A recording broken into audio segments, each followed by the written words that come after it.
గడిపే భాగ్యం మన ఛానల్ ద్వారా లభించడం నాకు చాలా ఆనందంగా ఉంది.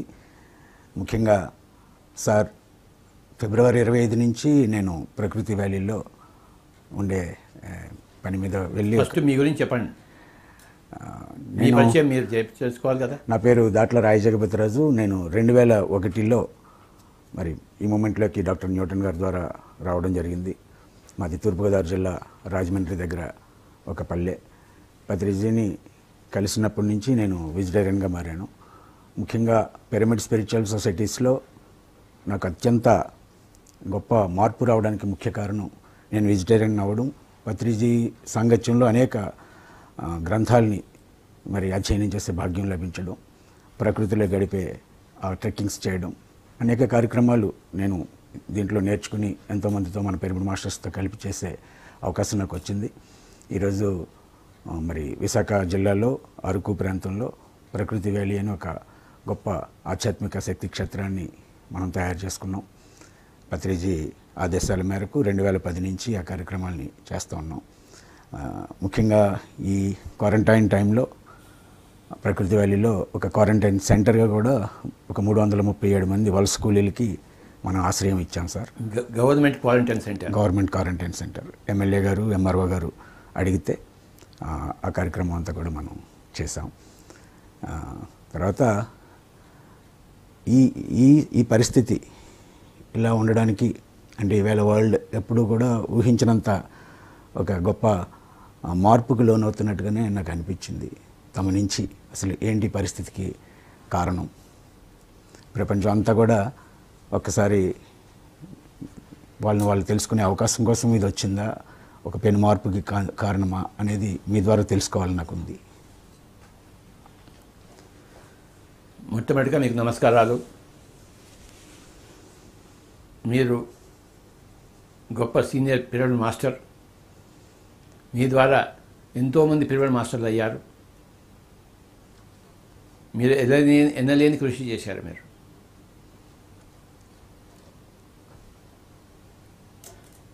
మీ గ్రామానికి, మీ ఇంటికి చాలాసార్లు వచ్చాను నేను. సార్ ముఖ్యంగా విశాఖ జిల్లాలో అరకు ప్రాంతంలో ఒక గొప్ప కేంద్రాన్ని స్థాపించారు, ప్రకృతి వ్యాలీ. 2 సార్లు అక్కడ మహాయజ్ఞాలు, మహాచక్రాలు జరుపుకున్నాం. మళ్ళీ వచ్చే సంవత్సరం కూడా ఒక గొప్ప మహాచక్రం జరపబడుతుంది అక్కడ ఫిబ్రవరి నెలలో.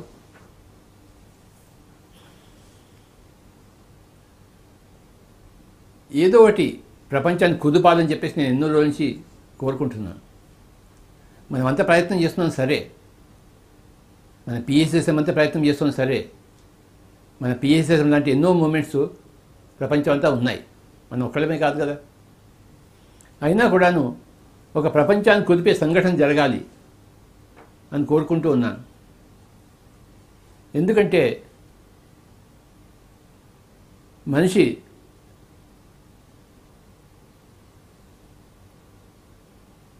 ఒక మెట్టు పైకి ఎదగాలంటే ఏదో ఒక అవాంతరం రావాలి. ఒక అవాంతరం వస్తే మేల్కొంటాడు. నిద్రపోతున్నాడు అనుకోండి, నీళ్లు చల్లితే ఏమవుతుంది, వాడు గబుక్కుని లేస్తాడు. నీళ్లు చల్లకపోతే వాడు లేస్తాడా? వాడు ఇంకా నిద్రపోతూనే ఉంటాడు. ఈ అవాంతరం అనేది ఆ నిద్రపోతున్న వాడి కళ్ళ మీద నీళ్లు చల్లడం. వాడు లేవడు. వాడు ఈ మానవ ప్రపంచం అంతా నిద్రపోతుంది అజ్ఞాన అంధకారంలో. మీరు నేను ఎన్నో ప్రయత్నాలు చేస్తున్నాం లేపడానికి, కానీ ప్రపంచాన్ని అంతా కుదిపే సంఘటన రావాలి. అది ఎప్పుడు వస్తుందా నేను వెయిట్ చేస్తూ ఉన్నాను. 2000 సంవత్సరంలో అది వస్తుందని ప్రపంచం అంతా కోడి కూసింది. ప్రపంచం అంతా ఏదో అయిపోతుందని చెప్పేసి. కానీ 2000 సంవత్సరాలు అలా జరిగిపోయిందంత, ఏమీ కాలేదు. ఆ తర్వాత 2012 సంవత్సరంలో జరుగుతుందేమో అని అనుకున్నాం, కానీ అది కూడా ఏమీ జరగకుండా వెళ్ళిపోయింది. సో 2 సార్లు వస్తుందేమో ప్రపంచాన్ని కుదిపే సంఘటన వస్తుందేమో అని నేను వెయిట్ చేశాను, కానీ కాలేదు. 2020లో వచ్చేసింది, చెప్పా పెట్టకుండా వచ్చేసింది. ప్రకృతికి ఏం తెలుసు, ఎప్పుడు ఏం చేయాలో. మన గురించి మనకు తెలుసు, ప్రకృతి గురించి ప్రకృతికి తెలుసు. మన గురించి ప్రకృతికి తెలుసు, కానీ ప్రకృతి గురించి మనకు తెలియదు. మనకి ప్రకృతి గురించి ఎవరికి తెలుస్తుంది? ప్రకృతికే తెలుస్తుంది. కనుక ఈ 2020 సంవత్సరంలో ప్రకృతి మాత యావత్ ప్రపంచానికి ఒక గొప్ప కుదుపు ఇచ్చింది. ఇళ్లలో ఉండండి రా బాబు, లేకపోతే కరోనా కాటేస్తుందని చెప్పేసి ఎంతోమందితో కాటేసింది. కాటు వేయడం అంటే ఏమిటి? నువ్వు భూమి మీద ఉండడానికి వీల్లేదు, నువ్వు భూమిని చెరుపుతున్నావు, భూమిని ధ్వంసం చేస్తున్నావు, జంతుజాలాన్ని ధ్వంసం చేస్తున్నావు.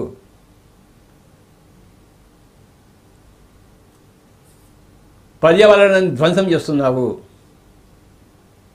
కనుక ఒక గొప్ప స్టైల్లో, ఒక గొప్ప విధానంగా భూమాత ఈ కుదుపు ఇచ్చింది ప్రపంచానికి అంతటికి.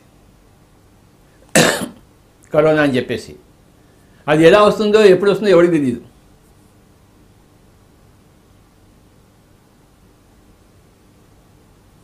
అందరూ ఇళ్లలో కూర్చోవడం నేర్చుకున్నారు. ఇప్పుడు నేను కూడా ఇంట్లో కూర్చున్నాను 3 నెలలు, ఇప్పటికి 3 నెలలు అవుతుంది.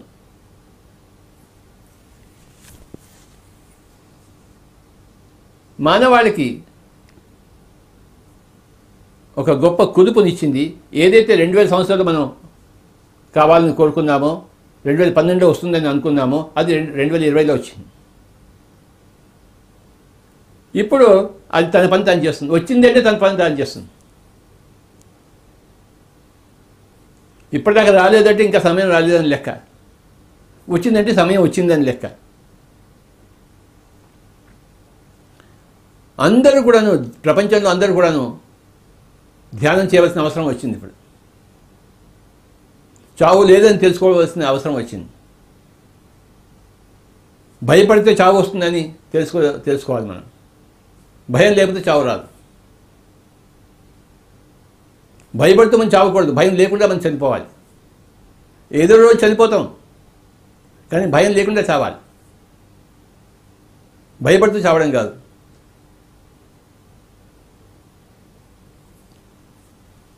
ఆ భయం పోవడానికి అందరూ ధ్యానం చేయాలి. ఆధ్యాత్మిక జ్ఞానం కావాలి. మీరు ఎప్పుడు ఎందుకు ధ్యానంలో వచ్చారు నాకు చెప్పండి కాస్త. నేను కూడా నాకు ఒక బాబు పుట్టి చనిపోయాడు సార్. అది అవాంతరం. ఎందుకు జరిగిందో తెలుసుకోవాలనుకున్నాను. న్యూటన్ గారికి వెళ్ళి ఫస్ట్ లైఫ్ రిగ్రెషన్ థెరపీ కోసం వారిని కలిసి న్యూటన్ గారి ద్వారా తెలుసుకోవడానికి ప్రయత్నం చేశాను. వారు అప్పుడు ధ్యానం చేయాలి అని చెప్పారు. తర్వాత తమను కలిశాను. కలిసిన తర్వాత నిరంతరం ఎంతో ఇదొక సముద్రం, ఆధ్యాత్మికత అనేది రోజు రోజుకి అర్థమవుతా. ఇప్పుడు ఫైనల్గా నాకు తెలిసింది ఏంటంటే, ఏదైతే నేను ఇప్పటివరకు ఏర్పరచుకున్న నమ్మకాలు ఉన్నాయో అవి కంప్లీట్ కాదని అర్థమైంది సార్. ఇప్పుడు ఒక కొత్త కల్చర్ని, కొత్త జీవన విధానాన్ని అవలంబించవలసిన సమయమేమో ఈ కరోనా మాత్రం నాకు నేర్పింది అనుకుంటున్నాను. నేను చాలా పనులు నేర్చుకున్నాను ఈ 3 నెలల్లో. నేను వంట నేర్చుకున్నాను, నేను దున్నడం నేర్చుకున్నాను, పొలాన్ని దున్నడం నేర్చుకున్నాను, కాటేజెస్ కట్టడం నేర్చుకున్నాను. ఒక 150 మందికి నేను ఒక్కడనే వండి పెట్టాను. ఎమ్మెల్యే గారు వచ్చారు, వాళ్ళతో ఎంతోమంది వచ్చారు. ఇవన్నీ నేర్చుకుని, అంటే ఇంకా నా గురించి కూడా నాకు కొత్తగా చాలా పరిచయం అయింది సార్.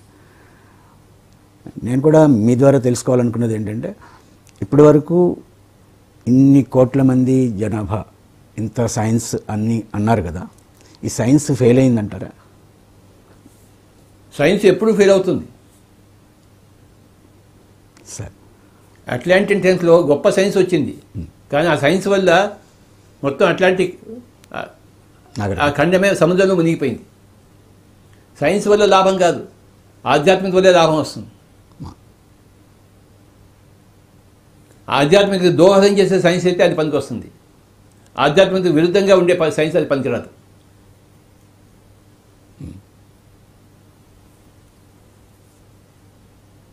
మనిషికి కావాల్సింది ఆధ్యాత్మికత, సైన్స్ కాదు.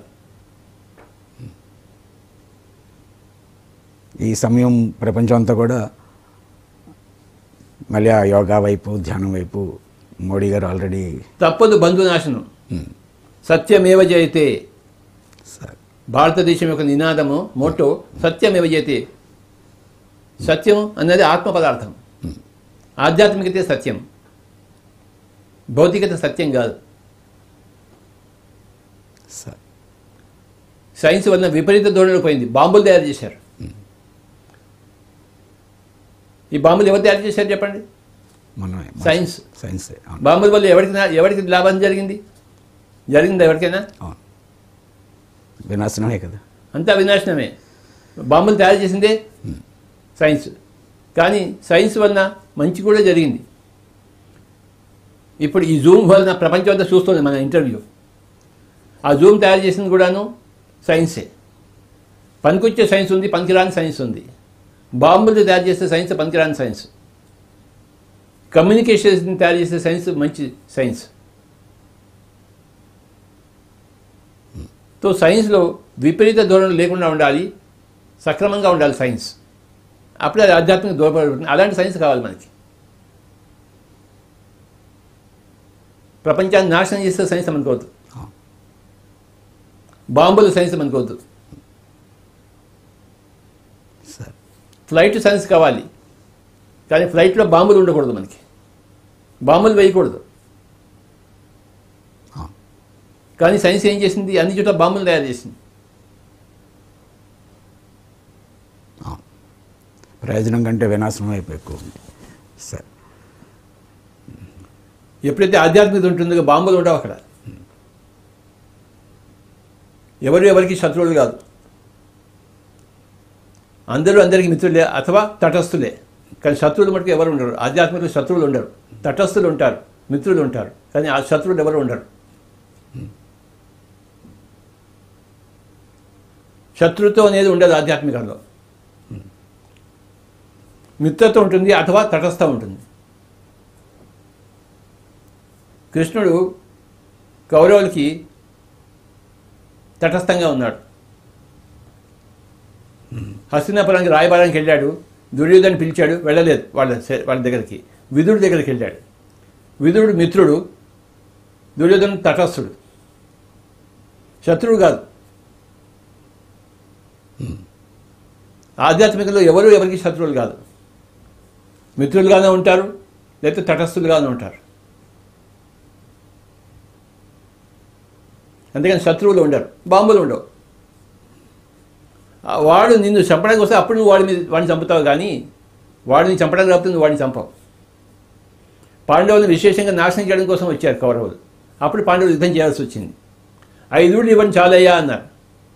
అర్ధరాజ్యం అక్కర్లేదు, 5 ఊళ్ళు ఇవ్వండి. కానీ దాని కూడా ఒప్పుకోలేదు. మిమ్మల్ని చంపేది అన్నారు. అప్పుడు వీళ్ళని చంపవలసి వచ్చింది. అంతవరకు చంపవలసిన అవసరం లేదు. 5 ఊళ్ళు చాలు అని చెప్పారు.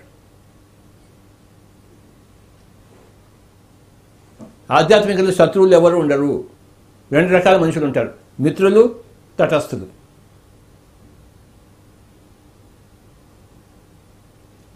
తటస్థుల పట్ల ఉపేక్షాభావం ఉంటుంది. నాకు నీకు సంబంధం లేదని చెప్పేసి. మిత్రులతో సంబంధం ఉంటుంది. నేను మీ ఇంటికి వస్తాను, నువ్వు మా ఇంటికి రా. తటస్థులతో ఎలా ఉంటుంది? నేను మీ ఇంటికి రాను, నువ్వు మా ఇంటికి రాకు. నాయనా నీకు నాకు సంబంధమే లేదు. శత్రుత్వం లేదు, ద్వేషభావం లేదు, కానీ మిత్రత్వ భావం లేదు, తటస్థం ఉంటుంది. దాన్ని గౌతమ బుద్ధుడు ఉపేక్ష అన్నాడు. 4 విధాల బ్రహ్మ విహారాలు చెప్పాడు గౌతమ బుద్ధుడు. మైత్రి, కరుణ, ముదితము, ఉపేక్ష. మనకన్నా ప్రాపంచికంగా బాగా ఉన్న వాళ్ళ పట్ల మైత్రి, మనకన్నా ప్రాపంచికంగా తక్కువ స్థితిలో ఉన్న వాళ్ళ పట్ల కరుణ, మనకన్నా ఆధ్యాత్మికంగా ఉన్నతంగా ఉన్న వాళ్ళ పట్ల ముదితము, మనకన్నా ఆధ్యాత్మికంగా విరుద్ధంగా ఉన్న వాళ్ళ పట్ల ఉపేక్ష, ఇండిఫరెన్స్ అంటారు. ఉపేక్ష, మైత్రి, కరుణ, ముదితము, ఉపేక్ష 4 విధాలు చెప్పారు. కనుక శత్రుత్వం లేదు కనుక బాంబులు ఉండవు. బాంబులు ఉన్నాయంటే శత్రుత్వం ఉందని లెక్క.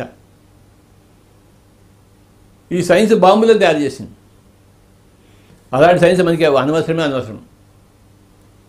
ఇవాళ ఎన్వైరన్మెంట్ డే, ప్రపంచ ఎన్వైరన్మెంట్ డే. ఈ ఎన్వైరన్మెంట్ని పాడు చేసే సైన్స్ ఉంది. అలాంటి మానవీకం ఉన్నారు. అలాంటి మానవులు మనకు అనవసరం, అలాంటి సైన్స్ మనకు అనవసరం. ప్రకృతిని పరిరక్షించాలి.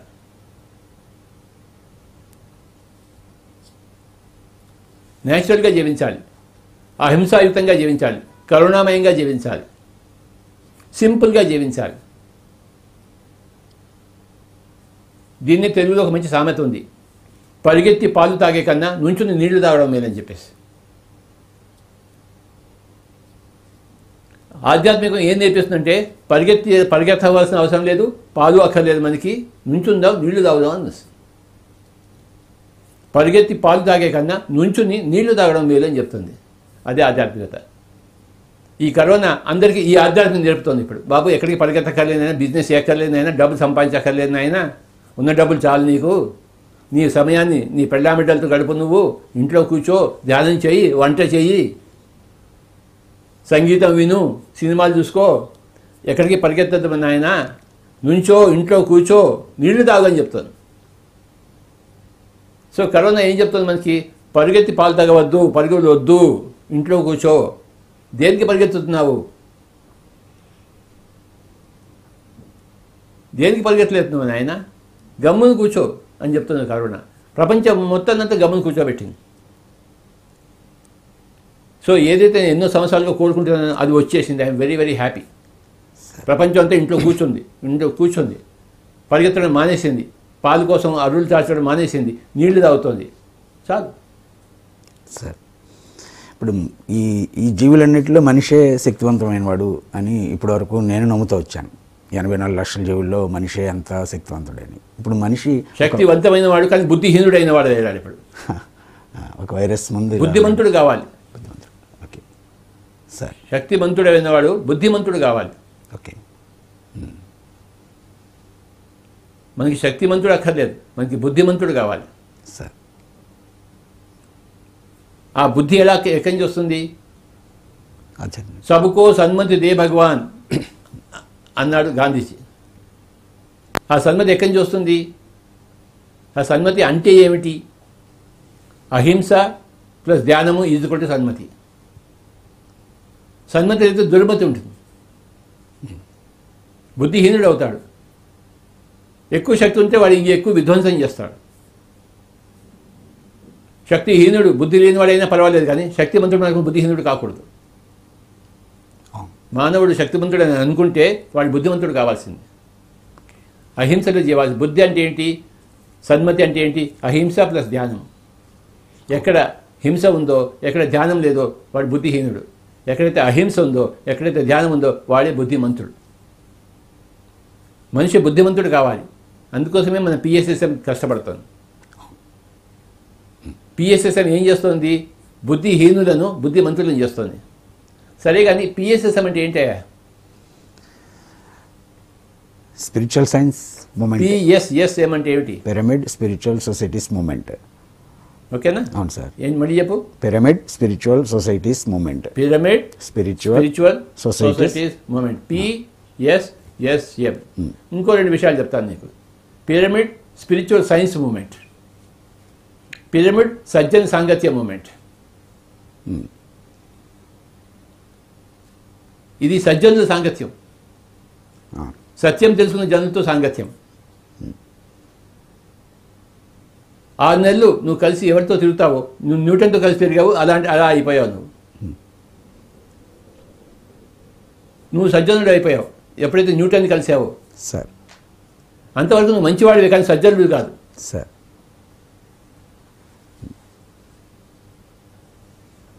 సజ్జనుడు అంటే సత్యం తెలుసుకున్న జనుడు.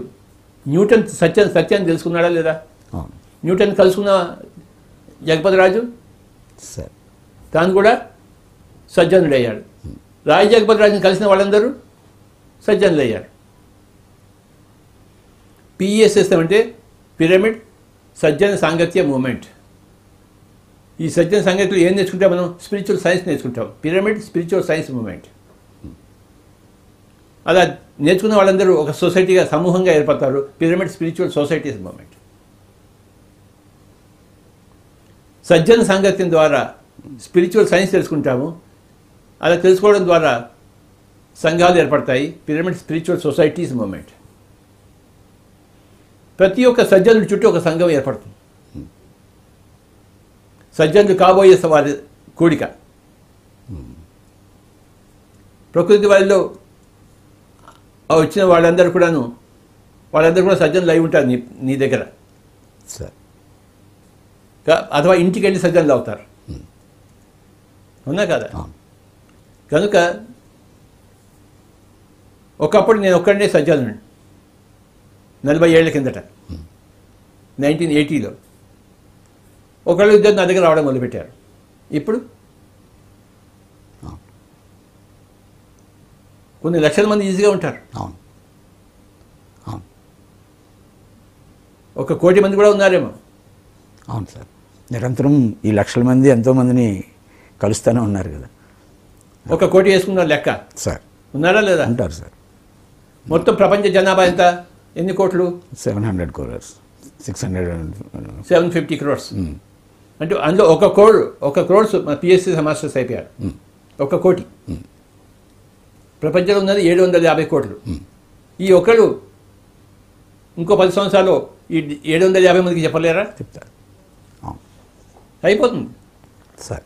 నా లెక్కలో ఇప్పటికీ 2020లో 1 కోటి మంది పిరమిడ్ స్పిరిచువల్ సొసైటీ మాస్టర్స్ ఉన్నారు. పిఎస్ఎస్ఎంలో లేని వాళ్ళు కూడా ఉన్నారు కదా మాస్టర్స్. ప్రపంచం అంతా ఉన్నారా లేదా? ఉన్నారు. లక్షల మంది ఉన్నారు. లేరా? ఉన్నారు. వాళ్ళందరిలో ఒక భాగమే పిఎస్ఎస్ఎం. మొత్తం అంతా కలిపి 1 కోటి అవుతారా లేదా? ఇంకొక 10 ఏళ్ళలో ఈ 1 కోటి మంది ప్రతి ఒక్కరు ఒక్కొక్క 750 మందికి చెప్పలేడా? ప్రపంచం అంతా అయిపోదా లేదా? ఈ కరోనా వల్ల ఈ ఆధ్యాత్మికత అన్నది వేగవంతమైంది. అయిందా లేదా? 100%. అవును సార్. ఇది పూర్తిగా అందరినీ ఆధ్యాత్మికులుగా చేసేంత వరకు ఆగదు. పోయేవాళ్ళు పోతారు, ఉన్నవాళ్ళతో ఆధ్యాత్మికులు అవుతారు. పోయేవాడు మళ్ళీ తిరిగి వస్తాడు. వాళ్ళు తిరిగి వచ్చినప్పుడు ఈలో భూమి అంతా బ్రహ్మాండంగా ఉంటుంది.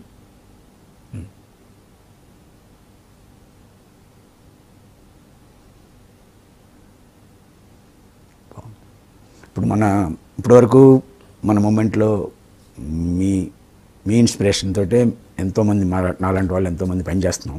ఇప్పుడు మేము నెక్స్ట్ ఎలా ఉంటే బాగుండొచ్చు సార్? ఇంకా ఎలా చేయాలి? మీరు చేస్తున్నారు బాబా, ఇంకేమిటి అందులో క్వశ్చన్ ఏముందంలో? అవును, అంటే ఈ కరోనా వచ్చిన తర్వాత ఇంత లార్జ్ గ్యాదరింగ్స్ అవి ఇప్పుడు మనకేం లార్జ్ గ్యాదరింగ్ అక్కర్లేదు సార్. మనకి పిఎంసీ ఉంది. పిఎంసీ ద్వారా అందరికీ వెళ్తుంది. ఓకే. ఇప్పుడు మనం పిఎంసీని పటిష్టం చేయాలి సార్. పిఎంసీలో మన అనుభవం పెట్టామనుకోండి ప్రపంచానికి అంతా వెళ్తుంది. ఇప్పటిదాకా బహిరంగంగా తిరిగి చేయవలసినవన్నీ చేసాం మనం. ఇప్పుడు బహిరంగంగా తిరగవలసిన అవసరమే లేదు. ఓకే. అంతా ఛానల్ ద్వారా డిజిటల్ ద్వారా. ఓకే. మనకి మంచి రోజులు వచ్చాయి. ఇప్పుడు అచ్చేది నాగే. ప్రధానమంత్రి చెప్పిన అచ్చేది నాగే. ఇంట్లో కూర్చొని మనం పని చేసుకుంటున్నాం. నిన్న నేను కాన్పూర్ మాస్టర్తో మాట్లాడాను, ముంబై మాస్టర్తో మాట్లాడాను, అహ్మదాబాద్ మాస్టర్తో మాట్లాడాను, బెంగళూరు మాస్టర్తో మాట్లాడాను, తమిళనాడు మాస్టర్తో మాట్లాడాను, అందరితో మాట్లాడాను, తెలంగాణ మాస్టర్తో. ఇంట్లో కూర్చుని ఒకప్పుడు వెళ్ళి ఏ పని చేసి వచ్చాను, ఇప్పుడు ఇంట్లో నుండి అదే పని చేస్తున్నాను. కాలం మారిపోయింది. మన కష్టాలన్నీ తీరిపోయాయి. దుక్కి దున్నాము, విత్తనాలు వేసాము, కలుపు తీసాము, నీరు పారించాము, అన్ని కంకులు వస్తున్నాయి. ఇంకేం చేయాలి మనం? ఇప్పుడు కంకులు వచ్చినప్పుడు ఇంకేం చేస్తాం స్వామీజీ? ఆ ఫలాల్ని చూస్తూ ఆనందంగా ఉంటాం. ఇంకా చేయవలసింది ఏమి లేదు, చేయవలసినవన్నీ అయిపోయినాయి. ఓకే. అన్ని కంకులు వచ్చాయి.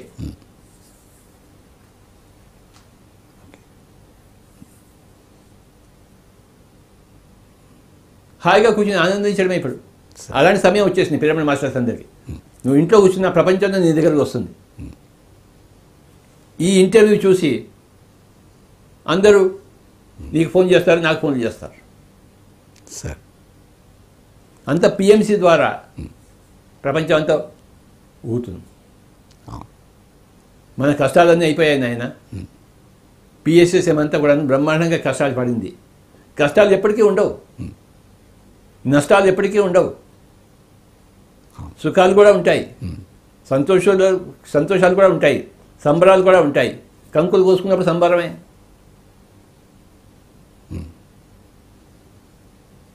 బ్యూటిఫుల్. నేను అబ్జర్వ్ చేస్తుందంతా ఉన్నవాళ్ళు ఎవరైనా కంగారు పడ్డారేమో, కానీ మన వాళ్ళందరూ ఎలా కంగారు పడతారు స్వామిజీ? దీని గురించి అసలు ఎవరు కూడా అంతా మీలాగే పాజిటివ్గానే మాట్లాడారు. యోగేశ్వర్లు అయిన వాళ్ళు కంగారు ఉంటుంది ఏంటి? ఉండదు. యోగంలో లేని వాళ్ళకే కంగారు. నేను శరీరం అనుకుంటున్న వాళ్ళకే కంగారు. నేను ఆత్మను తెలుసుకున్న వాళ్ళకి కంగారు ఏముంటుంది?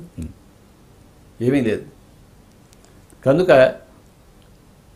ప్రపంచానికంతా మంచి రోజులు వచ్చేసాయి. ఓకే.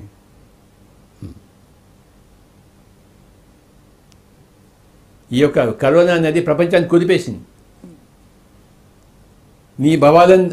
నీకున్న భావాలను తుడిచేసింది.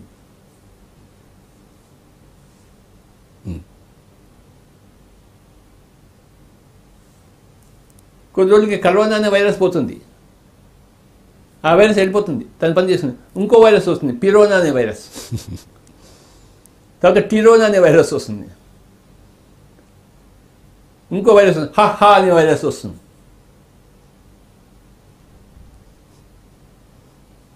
ఎన్నో ఆటంకాలు వస్తాయి, అవాంతరాలు వస్తాయి మనిషిని ఉద్ధరింపజేయడం కోసం,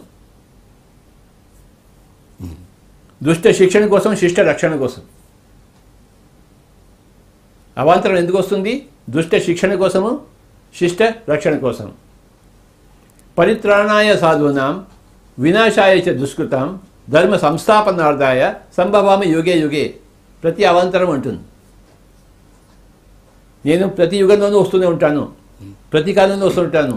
ఏమంటుంది? ఎవరంటున్నారు? అవాంతరం. ఎందుకు వస్తుంటాను నేను? దుష్ట శిక్షణ కోసము, శిష్ట రక్షణ కోసము. ధ్యానం చేసేవాడి రక్షణ కోసము, మాంసం తినేవాడి శిక్షణ కోసం. రెండు రకాల మనుషులు ఉన్నారు. రాక్షసులు లాంటి వాళ్ళు, దేవతలు లాంటి వాళ్ళు. రాక్షసులు లాంటి వాడి యొక్క శిక్షణ కోసం వస్తుందని, దేవతలు లాంటి వాళ్ళ యొక్క రక్షణ కోసం వస్తుంది. పరిత్రాణాయ సాధూనాం వినాశాయ చ దుష్కృతాం ధర్మ సంస్థాపనార్థాయ సంభవామి యుగే యుగే. మాంసం తినేవాడు రాక్షసులా, మానవులా? రాక్షసులే. రక్తమాంసాలు రాక్షసులే కదా సార్ తింటారు. వాడు మానవుడు అని పిలవడానికి అర్హత ఉందా వాడికి? లేదు. ఆ? లేదు. ఉందా? లేదు సార్. మరి రాక్షసుని ఏం చేస్తుంది? చంపేస్తుంది. అవును. ధ్యానం చేసేవాడిని రక్షిస్తుంది. దేవతలు వాటిని రక్షిస్తుంది. ఓకే. సో ఇది యుగ యుగాలుగా జరుగుతుంది. ఇది ఒకసారి కరోనా అంటాం కదా, వచ్చేదాని పేరు. ఇంకోసారి బిరోనా అంటాం, ఇంకోసారి టిరోనా అంటాం, ఇంకోసారి హా అంటాం, హీ అంటాం. ఏ పేరులో ఏముంది? జరిగేది మటుకు ఒకటే. జరిగేది ఏం జరుగుతుంది? దుష్ట శిక్షణ, శిష్ట రక్షణ. వాడు ఒకవేళ దుష్టుడైతే వాడి శిక్ష విధించాలా వద్దా? శిక్షణ కావాలి. వాడు ఒకవేళ శిష్టుడైతే వాడి రక్షణ ఉండాలా వద్దా? సో ఇవే చేస్తుంది. జల్లెడ పడుతుంది. దుష్టులంతా ఒకవైపు, శిష్టులంతా ఒకవైపు.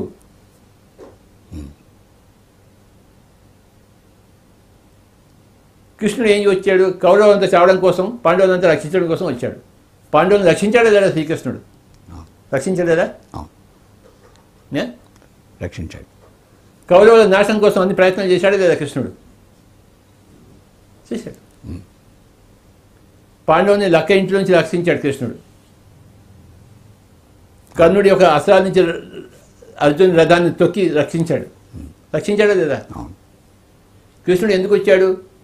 రక్షించడానికి. దుష్ట శిక్షణ, శిష్ట రక్షణ. కరోనా కూడా అందుకే వచ్చింది. సార్ మీరు 2005లో మనం మారేడుమిల్లి ట్రెక్కింగ్కి వెళ్ళాం సార్. ఆ రోజు మీరు అన్నారు నాతో, ఒక 30 సంవత్సరాలు మనం అడవిలో ఉండవలసి వస్తుందయ్యా, నగరాల్లో ఎవరు ఉండరు అని అప్పుడు అన్నారు. అంటే మీరు భవిష్యత్తుని చూసి అన్నారా సార్?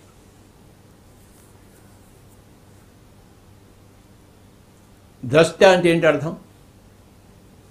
చూసేవాడని అర్థం. ఏం చూస్తాడు? భవిష్యత్తుని. భవిష్యత్తుని. సార్ వర్తమానం చూసేవాడు ద్రష్ట అని పడతాడా? కాదు. అవును. భవిష్యత్తుని చూసేవాడే ద్రష్ట. ఓకే.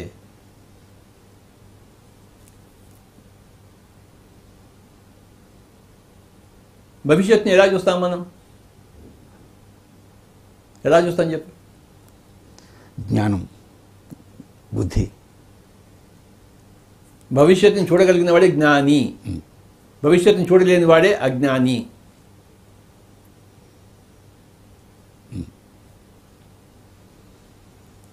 భూతకాలంలో ఉండేవాడు అజ్ఞాని, భవిష్యత్తులో ఉండేవాడు జ్ఞాని.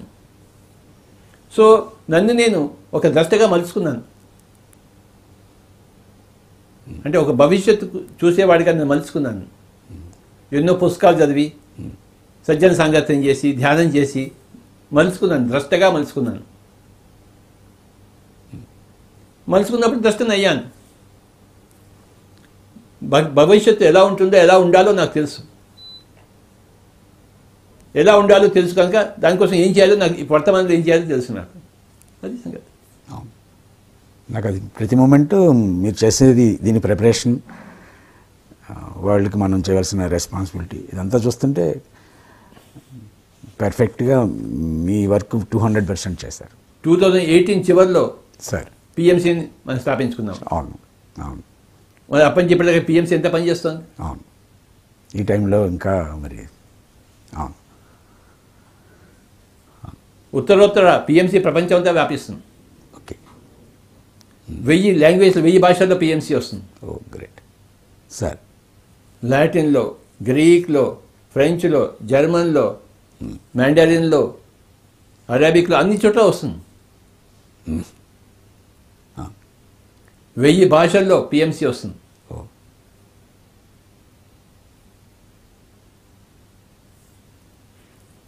మర్రి చెట్టుకి ఎన్ని ఊడలు ఉంటాయి? ఇన్ఫినైట్. అవును సార్. ఊడలు దిగుతూనే ఉంటాయి కదా. అవును. అలాగే పిఎంసీ కూడా ఊడలు దిగుతూనే ఉంటాయి. పిఎంసీ ఒక పెద్ద మర్రి చెట్టు అవుతుంది. ప్రపంచాన్ని అంతా పరిరక్షించే మర్రి చెట్టు అవుతుంది. తప్పదు. గ్రేట్. ఇది సత్యము. సార్ ధ్యానం అనేది సత్యము, అహింస అనేది సత్యము, పిరమిడ్ ఎనర్జీ అనేది సత్యము. సత్యము వ్యాపిస్తుంది. నీరు పళ్ళ మెరుగు, సత్యము వ్యాప్తి మెరుగు. ఓకే. నీరు పళ్ళ మెరుగునా లేదా? అవును. నీరు పళ్ళ మెరుగును, సత్యము వ్యాప్తి మెరుగును. ఈ 4 సత్యాలు, అహింస శాకాహారం అనే సత్యము, ఆనాపానసతి ధ్యానం అనే సత్యము, spiritual science you create your own reality అనే సత్యము. నీ వాస్తవానికి ఎవరు సృష్టికర్త? నేనే. అవును. కరోనా నీ దగ్గర వస్తుందా లేదా అని ఎవరు నిర్ణయిస్తారు? నేనే. కరోనా నిర్ణయిస్తుందా, నువ్వు నిర్ణయిస్తావా? నేనే కదా సార్. నా లైఫ్ ప్రతి మూమెంట్ నేను క్రియేట్ చేసుకునేదేనే వాస్తవం. నీతో నేను మాట్లాడాలని ఎవరు నిర్ణయించారు? ఇప్పుడు ఎవరికి వాళ్ళే. నేను నిర్ణయించుకున్నాను. అవును నువ్వు కనపడ్డావు ఇందాక, సార్. రావయ్యా మనం మాట్లాడుకుందాం అని చెప్పాను. అవును సార్. ఎవరు నిర్ణయించారు? నేను నిర్ణయించాను. అవును. నాతో మాట్లాడాలని నువ్వు నిర్ణయించుకుని నీ నిర్ణయం. నేను మిమ్మల్ని కలవాలని నేను నిర్ణయించుకున్నాను. కనుక ప్రపంచానికంతా కూడా 4 సత్యాలు ఉన్నాయి. అహింస శాకాహార సత్యము, ఆనాపానసతి ధ్యాన సత్యము, శరీరవత్ ఆహారము, మనస్సువత్ ధ్యానము, బుద్ధివత్ స్పిరిచువల్ సైన్స్ నాలెడ్జ్. 4వది పిరమిడ్ ఎనర్జీ. మొత్తం ఇతర లోకాలకు, ఇతర గ్యాలక్సీస్కు అనుసంధానం చేసేది పిరమిడ్ ఎనర్జీ. ఈ 4 సత్యాలతో కూడినది మరి ఎందుకు వ్యాప్తి చెందదు?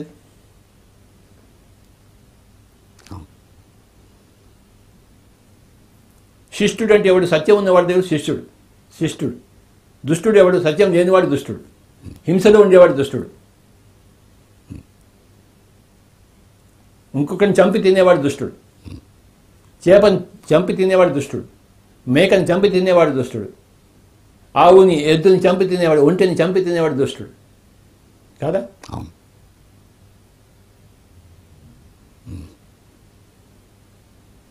ఇంకొక 10 సంవత్సరాల్లో ప్రపంచం అంతా అహింసామయం అయిపోతుంది. కరోనా తర్వాత పిరోనా వస్తుంది, పిరోనా తర్వాత సరోనా వస్తుంది, సరోనా తర్వాత హాహా వస్తుంది, తర్వాత హీహీ వస్తుంది. అన్నీ వస్తాయి, పేర్లు మారుతాయి, కానీ జరిగేది ఒకటే. ఏమిటాయంటే దుష్ట శిక్షణ, శిష్ట రక్షణ. పరిత్రాణాయ సాధూనాం వినాశాయ చ దుష్కృతాం ధర్మ సంస్థాపనార్థాయ సంభవామి యుగే యుగే. నేను వస్తూనే ఉంటానని చెప్తుంది. ఎవరు చెప్తున్నారు? ఈ అవాంతరం, మార్పు, షిఫ్ట్, యాక్సిస్ షిఫ్ట్ వస్తూనే ఉంటుంటారు. ఈ 2020 సంవత్సరంలో మనం చూస్తున్నాం. అయితే నాకు మటుకు హాయిగా ఉందయ్యా. 2 నెలలు హాయిగా ఇంట్లో కూర్చున్నాను నేను. బోల్డ్ అని రెస్ట్ తీసుకున్నాను. ఇంకా బాగా పనిచేయగలను నేను ఇప్పుడు. Beautiful sir. ఏదైనా ఇంత ఈ పాజిటివ్ దృక్పథం, సరి అయిన సత్యం, అవగాహన ఉన్నవాళ్ళు దీన్ని హ్యాపీగానే అర్థం చేసుకున్నారు. అయితే మెజారిటీ పీపుల్ ఇంకా అజ్ఞానులనే ఉన్నారు కదా సార్? మెజారిటీ పీపుల్ అజ్ఞానులు, అందులో మెజారిటీ పీపుల్ దుష్టులు. అజ్ఞానుల్లో మెజారిటీ పీపుల్ దుష్టులు ఉన్నారు. వాళ్ళందరి కర్మ హ్యూమనిటీ అనుభవించవలసి వస్తుంది. ఎవరి కర్మ కూడా అనుభవించాల్సిందే. ఆ కలెక్టివ్ కర్మ మనందరం కూడా అనుభవించవలసి వచ్చిందంటారా? ఇప్పుడు వీళ్ళందరూ మనమేమో అనుభవించాం, మన కర్మ మనం అనుభవిస్తాం. మనం హాయిగా ఉన్నాం, నేను హాయిగా ఉన్నాను, నువ్వు హాయిగా లేవా? అవును. నువ్వేమో అనుభవిస్తున్నావా? హాయిగానే ఉన్నాం. మరి ఇంకేంటి మరి? ఇంకేంటి మరి? Okay okay sir. ఇంకొకటి కర్మ ఇంకోటి ఎవడు అనుభవించడు. అంటే మానవాళి చేసిన తప్పిదం మొత్తం మానవ సమాజం అనుభవిస్తుందా అని ఎవరికి వారే యమునా తీరే. ఓకే. నీ కర్మ నీది, నా కర్మ నాది. అంతేగాని గ్రూప్ క్వశ్చనే లేదు. అచ్చా అచ్చా, క్వశ్చనే లేదు. Sir individual. ఓకే, బాగుంది సార్.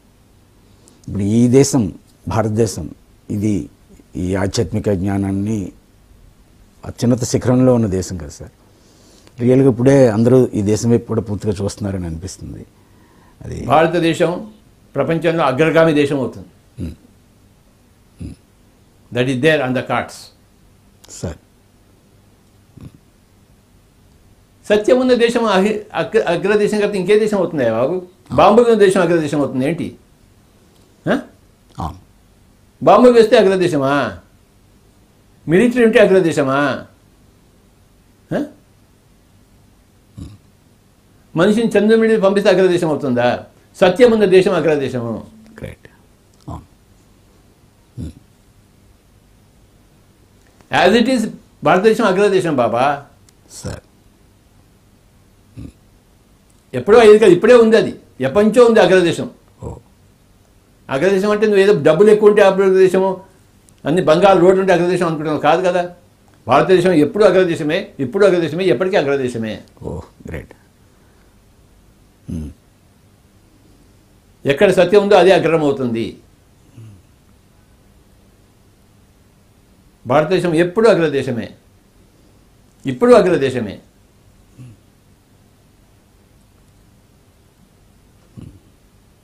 ఎప్పటికీ అగ్రదేశమే. ఇప్పుడు ప్రపంచం గుర్తిస్తుంది.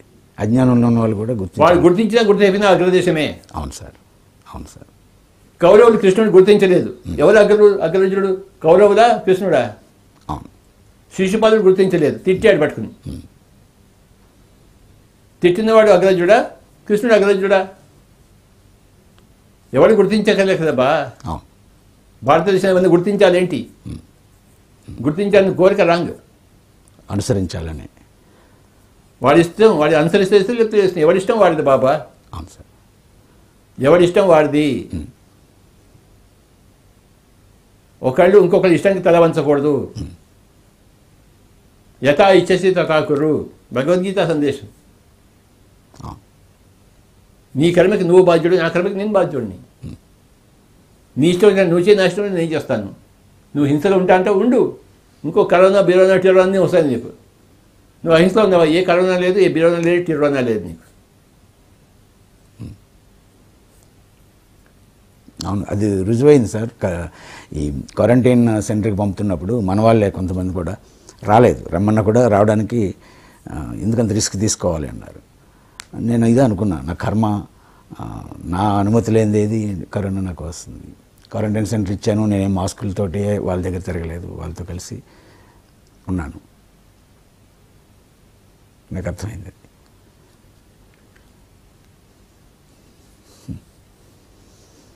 కరోనాకి నా యొక్క నమస్కారాలు. నా నమస్కారాలు కూడా సార్. కరోనాకి రేపు రాబోయే టిరోనా కూడా నా నమస్కారాలు. టిరోనా తర్వాత వచ్చే బరోనా కూడా నాకు నమస్కారాలు సార్. అయితే ఇవేవి నెగిటివ్ కాదు, ఇవన్నీ కూడా దుష్ట శిక్షణ శిష్ట రక్షణ కోసం వచ్చేవి. అంటే ఈ సృష్టిలో వచ్చే సునామీలు, భూకంపాలు ఏదైనా సరే, ఓకే, ఏదైనా సరే, సునామీ కానీ, బినామీ కానీ, టునామీ కానీ, పేర్లు రకరకాలు సార్. అలాగే మనిషి జీవితంలో వచ్చిన సంక్షోభాలు కూడా, ప్రతిదీ కూడాను బ్లెస్సింగ్, అంతా మన మంచికే. ఓకే, అది ఊరికే చెప్పారేంటి పెద్దలు? జీవితంలో వచ్చే కష్టాలు, పరీక్షలు. ఈ యొక్క ఈ ఇంటర్వ్యూ టైటిల్ కూడా అంతా మన మంచికే. బాగుంది అర్థమైందా సార్. అంతా మన మంచిగా తెలుసుకున్నవాడే సజ్జనుడు.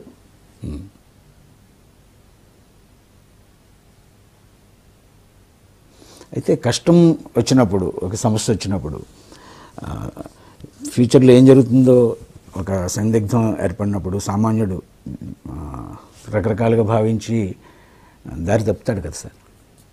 నువ్వు అనుకునే సామాన్యుడిగా ఉండకూడదు, అజ్ఞానిగా ఉండకూడదు, సుజ్ఞాని కావాలి.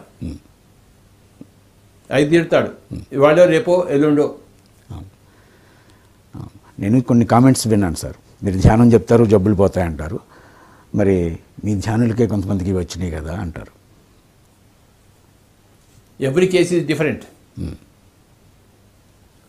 వాడికి 190 పాపాలు చేసి 180 ధ్యానాలు చేస్తే ఇంకా 10 పాపాలకి చేసుకోవాలి కదా పరిష్కారం. అవును, మరి ఆ లెక్క తెలియకుండా మాట్లాడితే ఎలాగా? మాట్లాడేవాడికి లెక్క లేదు, వాడికి తిక్క ఉంది అంతే. వాడికి అలాంటి మూర్ఖుల మాటలకు మీరు విలువ ఇవ్వకూడదు. మీరు అలాగే అలాగే మూర్ఖుల మాటలు చెప్పుకోవాలా, విజ్ఞుల మాటలు చెప్పుకోవాలా బాబా? విజ్ఞుల మాటలే చెప్పు. మరి మూర్ఖుల మాటలు ఎందుకు చెప్తున్నారు మీరు? రియలైజేషన్ మన వాళ్ళందరికీ. వాళ్ళంతా మూర్ఖులు సార్. సార్, మూర్ఖుల మాటలు ఈ చెవిలోంచి విని ఈ చెవిలోంచి వదిలిపెట్టేయాలి, ఈ నోట్లోంచి బయటకు రాకూడదు. ఓకే. సజ్జనుల మాటలు నోట్లోంచి బయటకు తీసుకురాలి. ప్రపంచంతో మూర్ఖులు ఉన్నారు, వాళ్ళ కామెంట్స్ అంతా మూర్ఖులు. ఓకే. వాళ్ళ కామెంట్స్ నువ్వు నేను పట్టించుకోకూడదు ఆయన. సార్, మూర్ఖుల మాటలు పట్టించుకునేవాడు మూర్ఖుడు. మూర్ఖుల మాటలు పట్టించుకోవద్దు, విఘ్నుల మాటలే పట్టించుకో. గ్రేట్. అర్థమైందా? అవును సార్. నేను ఒక విజ్ఞుణ్ణి, నేను ఎప్పుడు మూర్ఖ మాటలు పట్టించుకోను. వాళ్ళ మాటలు నా నోట్లోంచి ఎప్పటికీ రావు, విజ్ఞుల మాటలే నా నోట్లోంచి ఎప్పటికీ వస్తాయి. చాలా బాగుంది. టైం ఎంత అయిందమ్మా?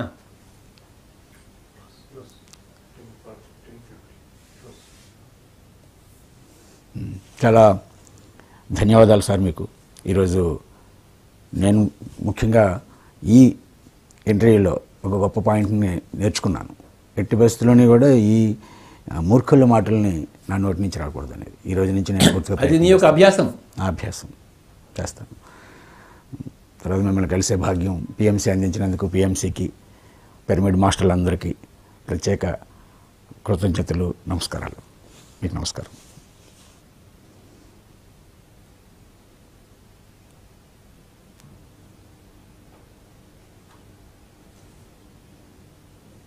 భగవద్గీతలో ఉన్న ఈ శ్లోకం, ఏ శ్లోకం ఇది?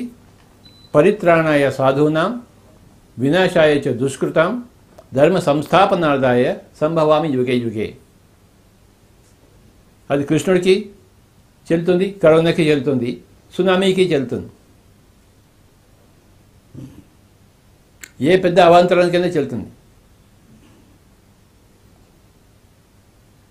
ఏ పెద్ద అవతారానికైనా అదే. పరశురాముడు ఎందుకు వచ్చాడు? ఆ క్షత్రియులందరినీ చంపేశాడు.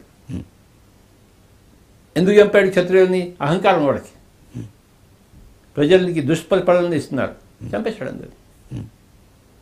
చంపాడా లేదా?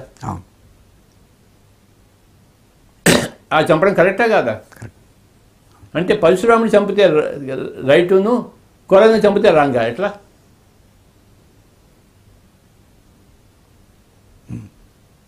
చావు అనేది యమధర్మరాజు నిర్ణయిస్తేనే వస్తుంది, లేకపోతే రాదు ఎవరికి. యమ ధర్మరాజు, అధర్మరాజు కాదు. యమ ధర్మరాజు అన్నామా, అధర్మరాజు అన్నామా? యమ ధర్మరాజు, ధర్మరాజు అన్నాం. యమ ధర్మరాజు అనే కాన్సెప్ట్ హిందువుల్లో ఉంది, క్రిస్టియన్స్లో ఉందా? లేదు. వేరే మతాల్లో లేదు. హిందువులలో ఎన్నో మంచి మంచి కాన్సెప్ట్స్ ఉన్నాయి. అందులో ఒక కాన్సెప్ట్ పేరు యమ ధర్మరాజు. ఆ పదానికి ఉన్న గొప్పతనం ఎంత గొప్పదో. యముడు అంటే చావు. ఓకే, యమ అని తిరిగేస్తే ఏమవుతుంది చెప్పు? మాయని తిరగవేసేదే యమ. ఇప్పుడు మాయలో ఉన్నావు, చావు ద్వారా మాయలోంచి బయటపడతావు. అక్కడ పోయి కళ్ళు వేసుకుంటావు, ఓహో నేను ఇంత తప్పు పని చేశానా, నేను ఇంత చెత్త విధవనా. యమ అనేది మాయకి ఆపోజిట్. అంటే నీ చావు నేను మాయలోంచి బయటపడేస్తుంది. అందరి మనుషులన్నీ చావు అనేది మాయలోంచి బయటపడేస్తుంది. ధ్యానము బతుకున్న వాళ్ళని మాయలోంచి బయటపడేస్తుంది.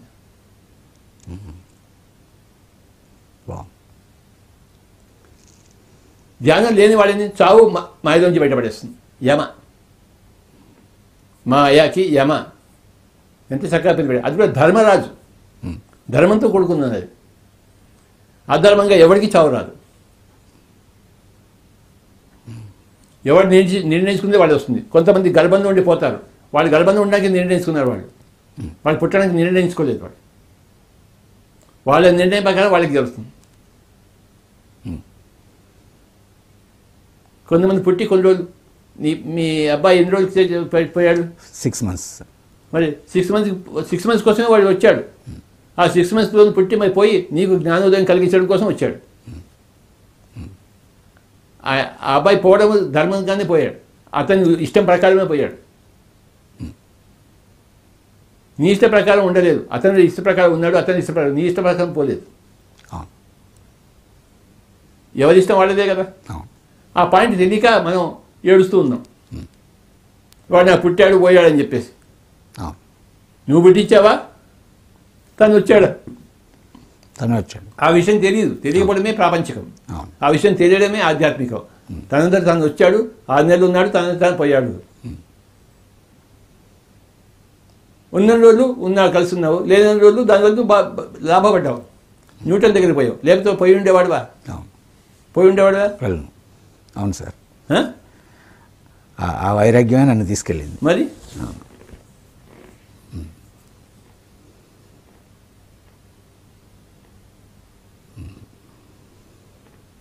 యమ ధర్మరాజు కాన్సెప్ట్.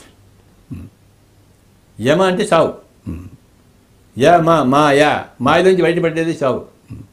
ఈ కరోనా వాళ్ళు చనిపోయిన వాళ్ళందరూ పైలో ఒకరికి వెళ్ళి హాయిగా కళ్ళు విప్పి చూస్తున్నారు. వాళ్ళు తెలివితో ఉన్నారు. వాళ్ళు సంతోషిస్తున్నారు, ఓహో ఇలా ఉందా సంగతి అని చెప్పేసి. వాళ్ళు ఎంతో సంతోషంతో గెంతుతున్నారు. వాళ్ళు మాయలోంచి బయటపడిన వాళ్ళు మళ్ళీ నిర్ణయించుకున్నారు, ఈసారి నేను మళ్ళీ బాగా పోతాను, బాగా ధ్యానం చేస్తాను, మొన్న గొర్రెని తిన్నాను, ఈసారి గొర్రెని తిన్నాను వాడు నిర్ణయించుకుని వస్తాడు. వాడు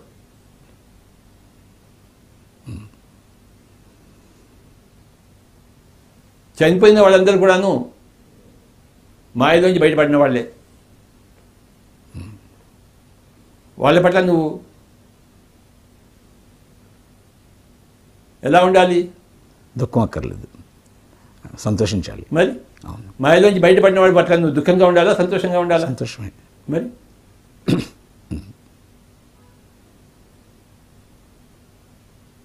ఇక్కడ దుష్టులను శిక్షించి పైదో ఒకరు పంపించి అక్కడ శిష్టులను చేసింది కరోనా. ఇది మెగా పిక్చర్ చూడడాన్ని ఆధ్యాత్మికత అంటారు. మైక్రో పిక్చర్లో ఉంటే అది ప్రాపంచికత, మెగా పిక్చర్లో ఉంటే ఆధ్యాత్మికత. చావు అనేది ఎవరికి లేదు. హతో వా ప్రాప్తిస్తే స్వర్గం. నువ్వు చనిపోతే స్వర్గానికి వెళ్తావు పోయ్. నువ్వు కాలు కింద పడి చచ్చినా, సునామీ వల్ల చచ్చినా, ఎవరైనా కత్తి పొడిచి చచ్చినా, కరోనా వల్ల చచ్చినా, దేని వల్ల చచ్చినా నువ్వు స్వర్గానికి వెళ్తావు.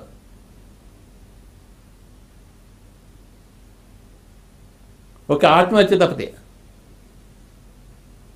అప్పుడు నువ్వు స్వర్గానికి వెళ్ళవు,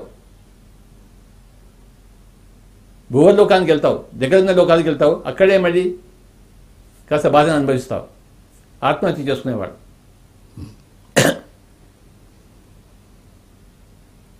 ఎవడైనా సరే చచ్చిపోయిందో స్వర్గానికి వెళ్తాడు, ఆత్మహత్య చేయనివాడు. ఎందుకు ఏడుస్తున్నావు మరి?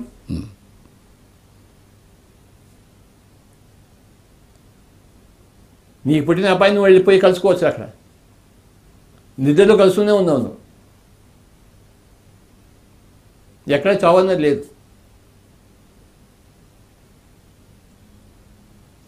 కనుక ఏ భూకంపాన్ని వద్దంటావు, ఏ సునామీకి వద్దంటావు, ఏ కరోనాకి వద్దంటావు? భూమాదికి తెలియదేంటి? యమధర్మరాజు తెలియదేంటి? ఎవరికి వెళ్ళాలో వద్దో తెలీదా? నీకే బాగా తెలుసా? నీకు బాగా తెలుసా? యమధర్మరాజుకి బాగా తెలుసా? యమధర్మరాజుకి అన్నీ తెలుసు. మరి నాకేదో తెలుసు అనుకోవడమే పెద్ద అహంకారం, మూర్ఖత, అజ్ఞానం. యమధర్మరాజుకి అన్ని తెలుసు అని తెలుసుకోవడమే జ్ఞానం. యమధర్మరాజు గారికి నమస్కారాలు.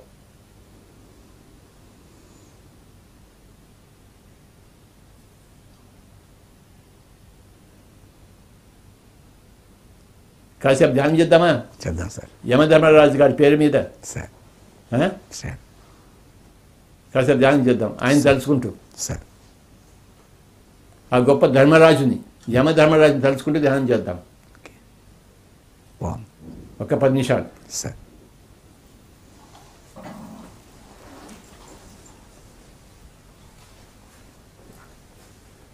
దయచేసి కళ్ళు రెండు మూసుకోండి.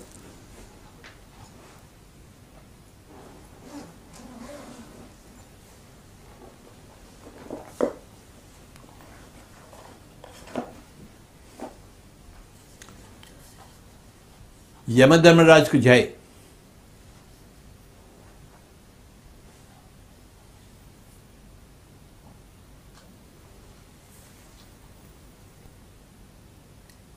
ఆ ధర్మమూర్తికి జై.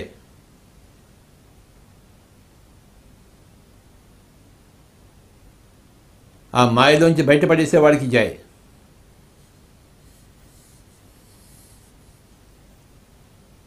చక్కగా 10 నిమిషాలు ధ్యానం చేద్దాం,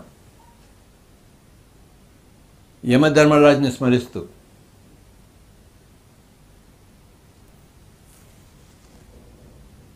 ఆ ధర్మానికి జేజేలు కొడుతూ.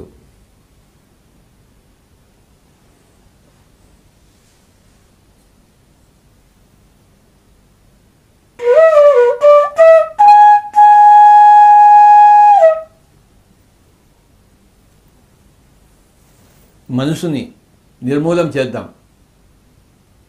మనసుని శూన్యం చేద్దాం. అదే ఆత్మధర్మం. ఆత్మధర్మం పేరే ధ్యాన ధర్మం.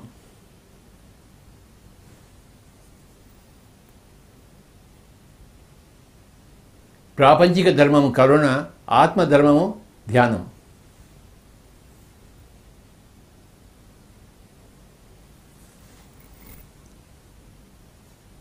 రెండు విషయాలు ఉన్నాయి, ప్రాపంచికము, ఆధ్యాత్మికము. రెండు ధర్మాలు ఉన్నాయి. ప్రాపంచిక ధర్మం కరుణ, ఆధ్యాత్మిక ధర్మం ధ్యానం. కరుణామయులుగా ఉండాలి మనం, ధ్యానమయులంగా ఉండాలి.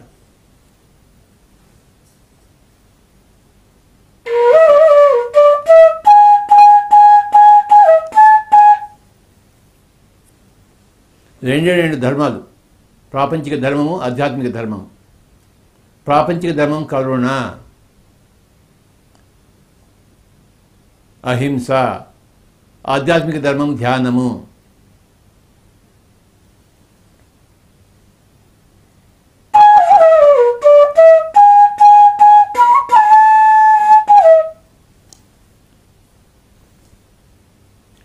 రెండు ధర్మాల్లో ప్రాపంచిక ధర్మము ఆధ్యాత్మిక ధర్మంలో పునీతుడైన వాడే పిరమిడ్ మాస్టర్. రెండు ధర్మాల్లో ఉండేవాడే పిరమిడ్ మాస్టర్. కరుణా ధర్మము, ధ్యాన ధర్మం. ఎవరూ కళ్ళు తెరవరాదు. కళ్ళు తెరిస్తే కరుణా ధర్మం ఉండాలి, కళ్ళు మూసుకుంటే ధ్యాన ధర్మంలో ఉండాలి. కళ్ళు తెరిస్తే ప్రాపంచికము, కళ్ళు మూస్తే ఆధ్యాత్మికము.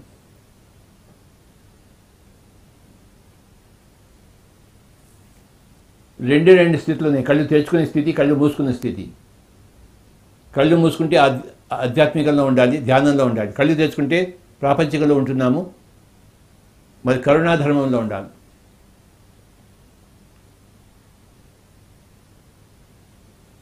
పది నిమిషాలు ఎవరు కళ్ళు తెరవరాదు. ధ్యాన ధర్మంలో ఉన్నవారు.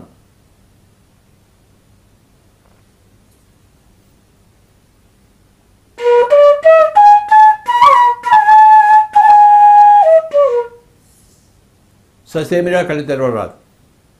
ఏం అవసరం ఉంది కళ్ళు తెరవడానికి? ఏదైనా అవసరం ఉంది ఏమిటి?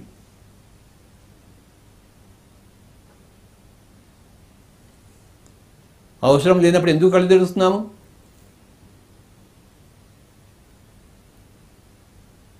ఎవరు కళ్ళు తెరవరాదు.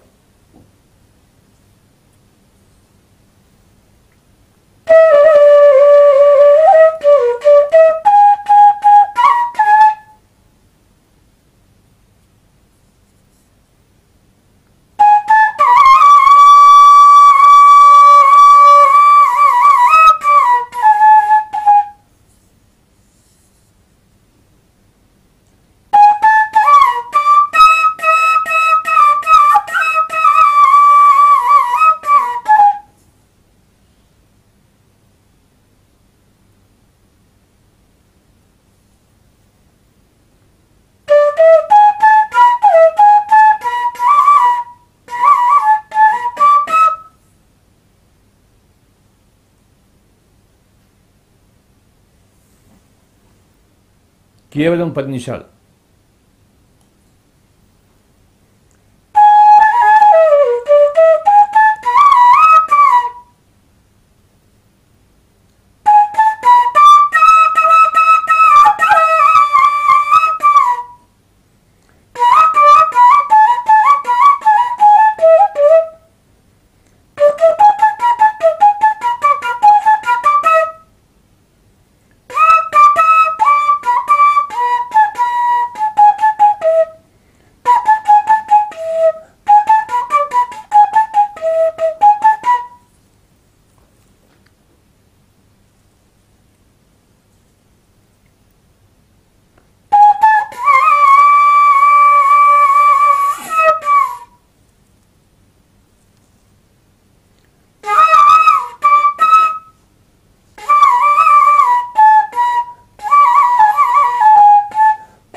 ఆఖరి 5 నిమిషాలు.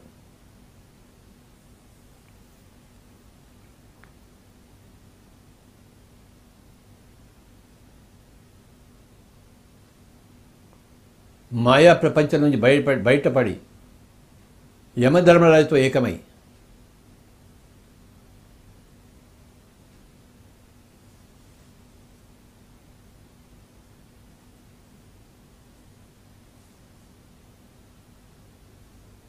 అంతా మన మంచికే అని తెలుసుకుంటూ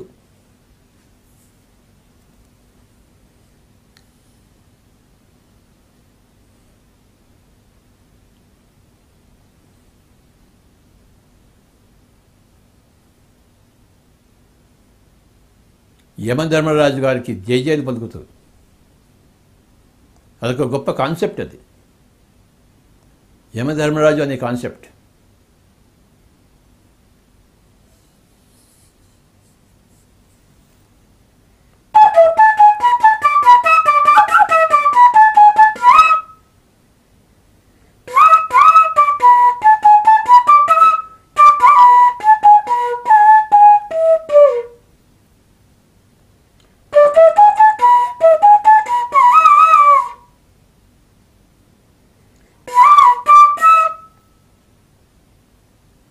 ఆఖరి 5 నిమిషాలు.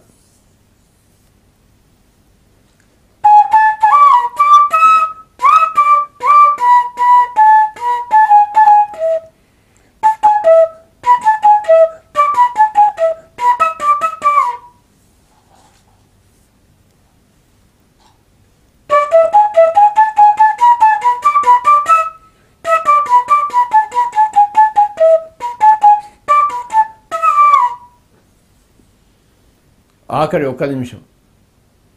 Be with your breath. Be with your normal, natural, easy, soft, simple, tender, peaceful, tranquil breath.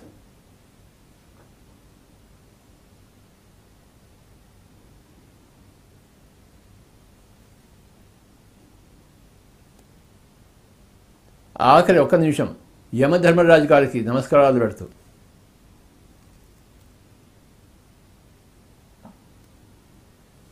ఆ ధర్మమూర్తికి నమస్కారాలు పెడుతూ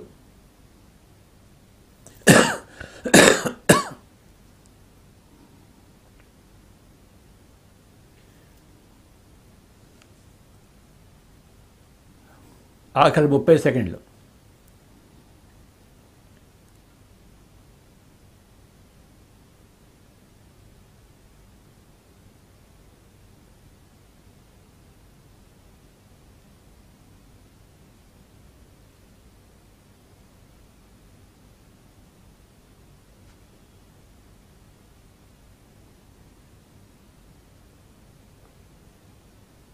అంతా మన మంచికి అనే సత్యాన్ని మనం తెలుసుకుంటూ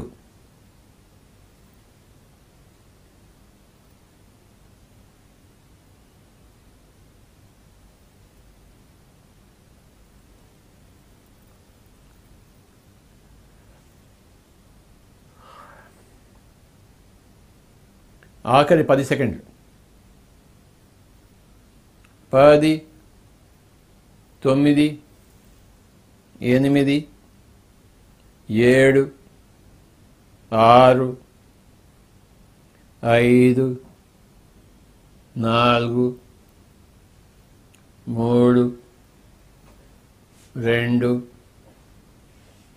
1, 0.